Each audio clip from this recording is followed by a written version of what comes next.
안녕하세요. 한국사 길잡이 큰별쌤 최태성입니다. 여러분은 조선시대 가장 훌륭한 왕 하면 어떤 왕 떠오르세요? 세종대왕. 그렇죠. 네. 자, 그런데 조선 후기 정조대왕, 이분 역시 빼놓을 수 없습니다. 자, 오늘은 그래서 이 정조대왕 이야기를 해볼까 합니다. 자, 이 정조 이야기를 시작하자면 이 빼놓을 수 없는 도시가 있습니다. 바로 효의 도시이자 개혁의 도시라 불리는 바로 수원입니다. 이 정조는요, 즉위후 이 할아버지 영조대의 정당한 예우를 받지 못하던 아버지 사도세자의 묘를 조선 최고의 명당으로 여겨졌던 수원 화산으로 옮기고 매년 한 차례씩 원행을 다녀왔습니다. 이 정조가 이 재위 기간 중 수원으로 행한 원행은요, 총 13차례로 기록되어 있는데요. 그러니까 그중 이 묘소를 옮긴 지 6년째 되던 해인 1795년 을묘년에 행한 원행은요, 지금도 수원에서 그대로 재현되고 있습니다. 과연 왜? 이 1795년 을묘년에 거행된 원행이 지금도 사람들의 마음속에 중요하게 자리 잡고 있는 걸까요?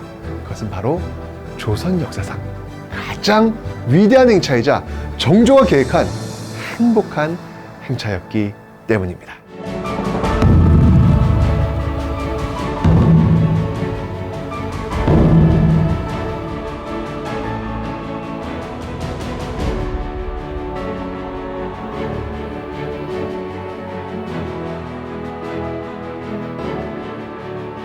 눈앞에서 아버지를 잃은 정조가 33년간 손꼽아 기다렸던 그 축제.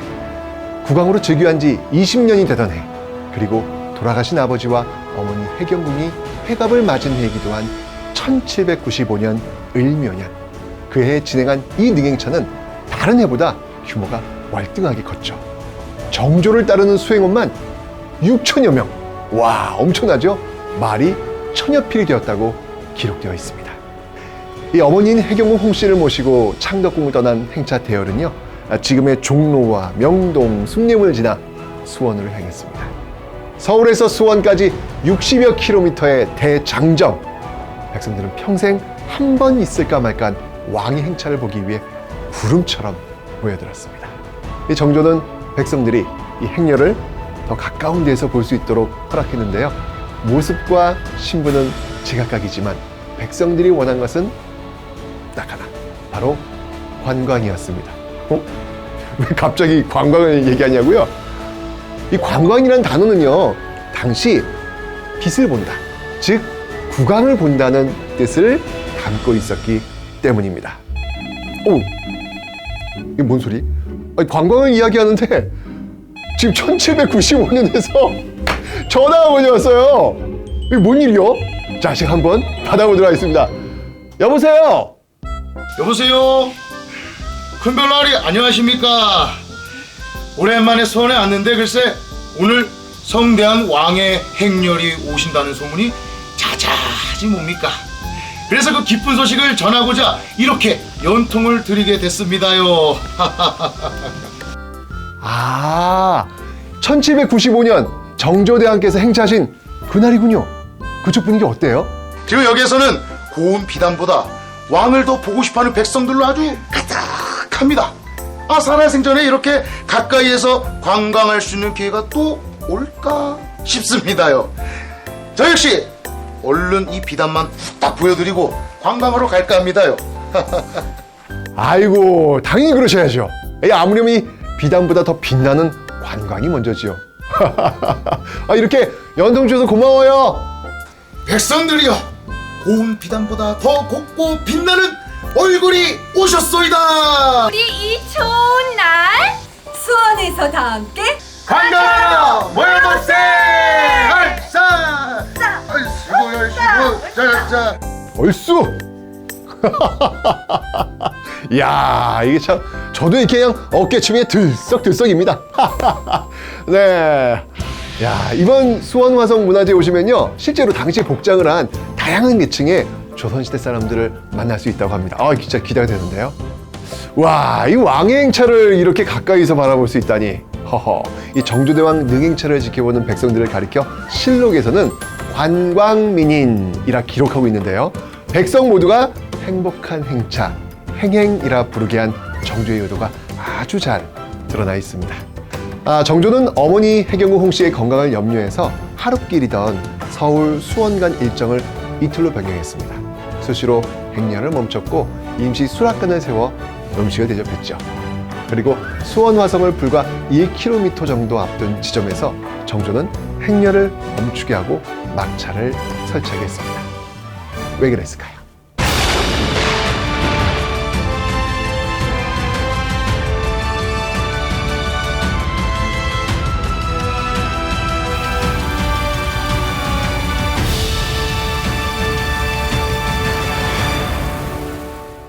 저도 한번 황금 갑옷을 입어봤습니다. 어떤가요? 잘 어울려요? 무거워 죽겠어요. 너무 이거 어떻게 입으셨지? 이 정조가 세자 시절 입었던 것으로 추정되는 이 황금 갑옷의 사진도 여기 남아 있습니다. 역시 뭐 화려하고 멋진 자태입니다. 그런데 여러분, 정조는 왜 목적지인 수원을 눈앞에 두고 이 황금 갑옷으로 갈아입으셨던 걸까요? 네, 그건 바로 강력한 왕권의 다짐, 혹은 아버지를 죽음으로 내몬 자들에게 자신의 건재함을 보여주고자 함이 아닐까 싶습니다. 실제로 1795년 을묘년에 거행된 화성행차는 정조에게 있어 아주 오랫동안 품고 기다려온 꿈이었습니다. 조선의 국왕으로 즉위한 지 20년이 된 해이자 돌아가신 아버지와 어머니 해경궁께서 회갑을 맞은 해로 이 경사를 위해 역사상 가장 성대한 잔치를 열 것이라 선포했죠. 아버지를 죽음으로 내몬 자들에 대한 분노와 국왕으로서의 책무, 정조는 늘 공과 사, 그 사이에서 방황했고 그 모든 슬픔을 을묘년 능행차에서 풀고자 했습니다. 정조대왕이 건설한 도시 수원에서는 매년 10월이면 정말 대대적인 축제가 열리는데요. 바로 수원화성 문화제입니다. 이 축제의 백미는 단연 정조대왕 능행차죠. 1795년 을묘년에 거행된 8일간의 기록은 이 원행 을묘 정리의궤의 글과 그림으로 자세히 남아 있습니다. 잠깐만요. 또 1795년에서 전화 걸려왔어요. 이번엔 누굴까요? 아까 아저씨였는데. 잠깐 통화 좀 해보겠습니다. 여보세요?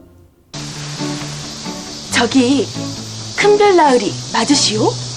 맞소. 네, 뭐 하나만 물어봐도 되겠소? 뭐든 물어보시지요. 이 어마어마한 행렬이 빠르게 갔다가 느리게 갔다가 도대체 이 속도는 어떻게 지휘하고 있는 거지요? 궁금한 것이 참 많소. 저기 저 말을 타고 이 음악을 연주하는 취타대 보이지 않소? 그들의 음악 소리와 박자에 맞춰 속도를 조절하고 있는 것입니다.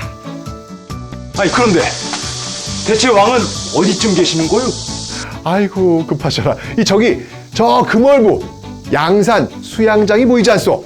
저것들이 이제 이 왕을 상징하는 의장물로 곧 왕이 나타날 것이다 라는 표시입니다. 그러니 잘 지켜보십시오. 어머나! 정조대왕님이 곧 지나가신다고요? 가까이에서 봐야지. 암튼 고맙소. 10월에 수원 화성으로 오면 그날 날 만날 수 있으니 정시에 꼭 나오시오. 아씨 우리 모두 다 함께 수원으로 관광하러 가세! 아이고 좋습니다. 얼쑤. 아이고 가야 되겠다. 자, 이렇게 화려한 모습으로 이 수원에 도착한 정조대왕 능행차 행렬. 나흘째 되던 날 어머니와 함께 아버지 사도세자의 무덤을 찾죠. 그리고 그날 오후 정조는요 수원 화성에서 가장 높은 서장대에 올라 또 다른 모습을 드러냈는데요. 바로 화성 안에 배치된 3,700여 명의 군사들을 호령하며 낮과 밤에 군사훈련을 했던 것입니다. 그 중심에는 정조가 만든 최정예 부대 장용영이 있었죠. 이들은 사도세자가 남긴 무예를 연마한 무사들이었습니다. 그리고 드디어 다섯째 날 축제의 진짜 얼굴이 드러났습니다. 화성행궁에서는요 해경궁 홍씨의 회갑잔치가 열리는데요. 무희들의 현란한 춤사위와 악사들의 연주로 잔치는 흥겨움을 더해갑니다. 그런데 정조는 왜 어머니 해경궁 홍씨의 회갑잔치를 수원에서 연 것일까요? 이를 두고 많은 역사가들은 이는 어머니와 동갑이었던 아버지 사도세자 때문이라고 추측합니다. 자칫날 역시 아버지 사도세자의 생일에 맞추어 있었거든요. 이 정조는 어머니와 아버지의 회갑잔치를 조선 최대의 화려한 잔치로 꾸몄습니다. 그리고 신하들을 한자리에 불러 모았죠. 이 중에는 물론 자신에게 적대적이었던 신하들도 적지 않았습니다. 정조는 그들에게 과연 어떻게 했을까요? 정조는요, 모든 신하들에게 술잔을 권했습니다. 그리고 술잔을 들며 불취무귀, 취하지 않은 자 돌아갈 수 없다 라고 외치죠. 아마도 이 정조는 이 술잔에 복수와 분노가 아닌 화해와 용서의 의미를 담았을 겁니다. 정조는 정치적으로 반대편에 있는 사람들을 제거하기보다는 이들을 끌어안는 지혜를 선택한 것이죠. 조선 최고의 성대한 축제, 그리고 조선 500년 역사상 가장 따뜻했던 행차. 정조대왕 능행차를 통해 다시 한번 그날의 감격을 느껴보시기 바랍니다. 만 백성은 모두 수원으로 모이라. 취하지 않은 자 돌아갈 수 없나니.